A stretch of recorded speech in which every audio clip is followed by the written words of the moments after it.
What are the hops in this one? So I knew you were going to ask me that.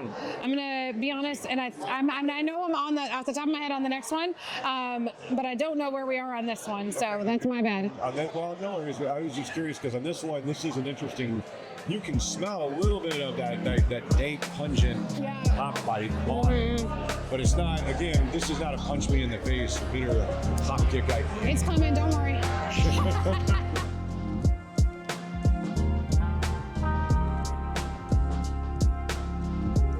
All right, welcome in. Here we are. It is Sippin on the road, and it actually is like really on the road this time because we are in Little Rock, Arkansas at Southern Tail Brewing Company, which, as far as I know, and I have some knowledge of Little Rock, the newest brewery in the Little Rock area. And sitting with me here is, of course, Tracy Kreider, who is one of the owners and founders of Southern Tail. Tracy, thanks for having us out. Oh, thank you. We're so excited to have you here. Yeah, and I was telling you, so as many of you that listen to the show on the ticket know, my wife is from the Little Rock area, so I actually have been to Southern Tail before, came here at the end of 2024, but we're going to go through some of your beers. Before I do that, I kind of wanted to ask you, because this is a beautiful facility. Thank you. It's spacious. It's got a great patio set up. You're telling me 21 taps. Yeah. So you got a lot of your own beers that you're doing. Really well designed. What made you guys want to do this on a brewery that, I kid you not, if you throw something from their front porch, you're going to hit I-30. I mean, he's right off the interstate in downtown Little Rock. Yeah. What made you want to do this? Yeah, I mean, Little Rock is amazing. We moved here 13 years ago. The scene here was very, very different at that point in time. And we have lived all over the world, traveled a bunch, and wanted a place that you could go and, try all the things, play cornhole, hang out with your kids, have a bridal shower, watch sports, etc., and have a really lively, big environment. So 12,000 square feet and the entire city block. Yeah, it is. Again, it is a beautiful, beautiful brewery. As you guys know, and I'll tell you this, so I've probably been to somewhere about 450 breweries around the country. And so when you walk into one that's like this, you can tell that you guys really care. The design of it, seriously, because you don't see that. Breweries, as you know, they go one of two ways, or three ways really. And this is up there. Yeah. This is one of the nicest breweries, I think, that if you're interested in coming out, you go to Little Rock, really any beer world, this is one of the nicer ones that you can have. So let's go through some of them. Yeah, let's do it. Okay, so we're tasting 4 of our beers. All right. We're going to start out with First Blush. Okay. I call it the beer for wine drinkers. It is a rosé saison, right? So traditional saison beer that we infuse with hibiscus, and Nelson Sauvin is the hop. So, cheers. Cheers. Yeah, Nelson, you guys that listen to the show a lot probably know Nelson's one of my very favorite hops. I love Nelson. Yeah. Smells good. It's really beautiful in the glass. I would say about 1 out of 3 people that order a rosé and we ask if they want to taste, they will switch to beer after that first glass of wine. Yeah, you get that for sure. For sure, Nelson is up now. Yeah, that is, because I'm not a big wine guy, and rosé, which I just learned a couple of years ago, is basically a Cabernet, but not. Right, exactly. But I didn't know that. Yeah. I was like, oh, rosé, that's like what girls drink or whatever. And it's actually pretty good. So yeah. It's really easy. Really an easy, approachable beer that has a good flavor like you're talking about. Yeah. Which I think is really good, because you always want to try something if you're curious about craft beer. And I talk about this all the time. It doesn't always have to be IPAs. It can be something like you're talking about. If you like one, if you like different candies, what have you, there's flavors in beer that you can find that will match the palate that you're already used to, that you enjoy every day. Yeah, 100%. And food is a humongous part of our program, culinary approach to brewing.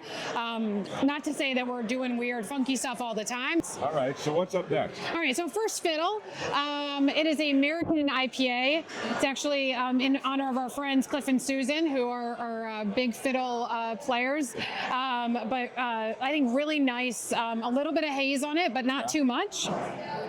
What are the hops in this one? So I knew you were going to ask me that. I'm going to be honest, and I know I'm on off the top of my head on the next one, but I don't know where we are on this one, so that's my bad. Well, no worries. I was just curious because on this one, this is an interesting.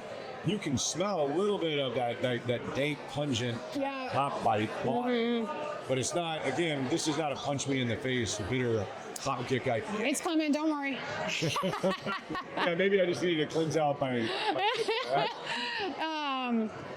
Yeah, I mean, this is not our biggest punch you in the face IPA at all. But I like bitter. I was telling you, I Yeah. love IPAs. I like bitter a lot. And this is, to me, if you like IPAs or you're curious about IPAs, this is one that it's not coming across as crazy bitter. No. And I think when I think about like super bitter, it's next in the lineup, right? So one of our number one selling beers is Trust the Physics. That's the next one we're going to try with you. This is full on East Coast IPA. Right. Yes, you get Cashmere Centennial, but the big one here that's unique and one that everybody doesn't suspect is Idaho 7. Right? So you get like all the citrus flavor on this one, but you also get a little bit of resin, and some people really feel like they can taste coconut too. So like a little bit of a different one on Trust the Physics here. We're also clocking a much higher ABV here. So we clip into the 7s, and I think this batch is at 7 too. Oh, yeah. Yeah, that's good. Yeah. That's really good. I'm an Idaho 7 fan as well, another one of my favorite hops. So, yeah, it's always interesting because people ask me a lot, IPAs, I don't like this, I don't like that. And I got one of the things that started me down the rabbit hole of craft beer was I really got into IPAs, and I thought, how can I like some IPAs and don't like others? And then I started getting the hops. All the hops. And so many, we're talking about wine with the first one here, there's so many hops can give off so many different flavors. Yeah. And you were talking about coconut. I mean, Sabro that has that kind of coconut kick to it. There's a hop out of Japan called Sriracha Ace that gives off a dill kick to it. So you can get hops all across the board, but a lot of the times in this one, citrus tropical, really good, real easy, very approachable IPA. Yeah, and you still get the haze, right? Because we're putting oats in this, so like a good. Really I think soft. velvety mouth almost. Yeah, you can see kind of hazed up a little bit there. Yeah, that's good. I like this. What was the name of this one? Trust the Physics. Trust the Physics. Always trust the physics. They never lie. They're really good. The story's good. We had to rotate our fermenters, and we did it ourselves with our forklift.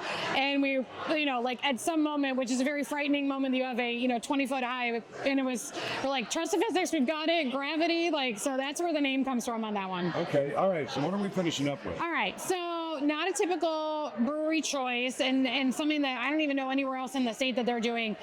We've got a few barley wines out there, but this is a wheat wine, right? So we are clipping well into the high ABV here, something that I think is really, really super interesting. We also barrel age this one, so we get into like some really cool stuff here. This one just got a barrel rinse on it, so just a little pass through, but this is our wheat wine.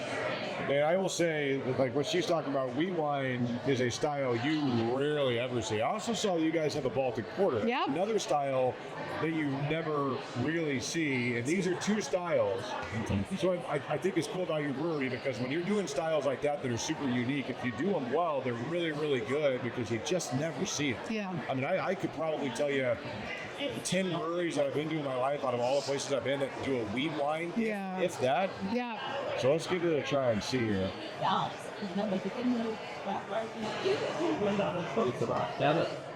Oh my goodness. That is really good. That's fantastic. That is fantastic.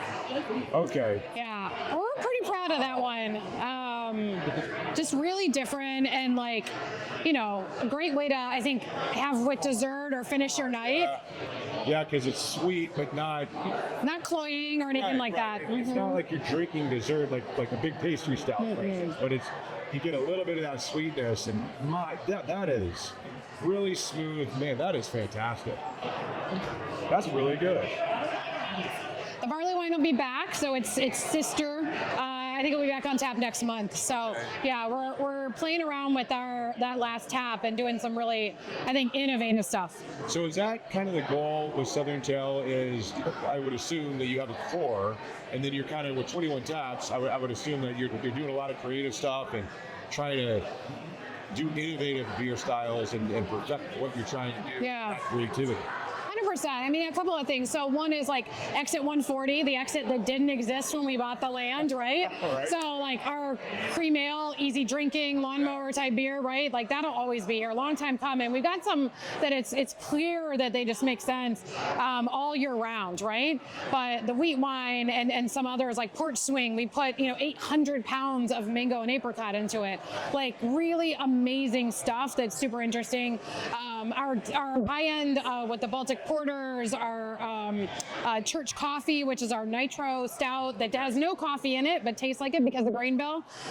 So we got whole breadth, and we have a pilot system as well. So like our gluten-free beer, we put on our 1 barrel so that we have some options for everyone. Okay, and that's, again, hope you guys heard that, because I get asked all the time about people, where can I get a gluten-free beer? And that's something that's really unique because very few breweries are doing gluten-free, which I think is cool, because I was perusing your menu and you have all these different styles, but there's a little something for everybody. Like I saw you had an English bitter on, yeah, which I love, the wheat wine, the rose saison, so many different styles, but you also, again, offer something like you're talking about, that light lager, for something if you're curious about craft beer. And I tell people all the time, they'll come in, oh, I drink this domestic, the big boys say, hey, listen, and I always encourage you guys, local breweries are brewing it, and they're brewing it better. And you can go into a brewery, you don't have to be afraid to order a lager like you're talking about. It doesn't have to be. So a guy I do my show with all the time, he asked me a question, he said, man, he hates IPA. He hates them. He wasn't a beer drinker at all. And he asked me once, he goes, man, I feel like you look down on me because I hate IPAs. I said, not at all. You can love craft beer and never drink IPAs. That's true. Like, craft beer is not IPA. Yeah. The craft of the process is why we call it craft beer, which is the creativity that we're talking about. You got it. Innovative. And people that are pouring their passion, because this is the dream, to make these beers for people to walk in and really, in a brewery like this, have a great time, have great food, and have a fine selection of beers. Yeah, absolutely. Well, Tracy, appreciate it. Thank you so much. It was awesome. Guys, Southern Tail Brewing in Little Rock, Arkansas. You cannot miss it. If you're taking 30 into downtown, it is, what is this, like 50 feet off the interstate? Right off of exit 140, it dumps you at our door. So there you go. Sipping on the road. We're going to do more breweries on the way. We'll talk to you soon.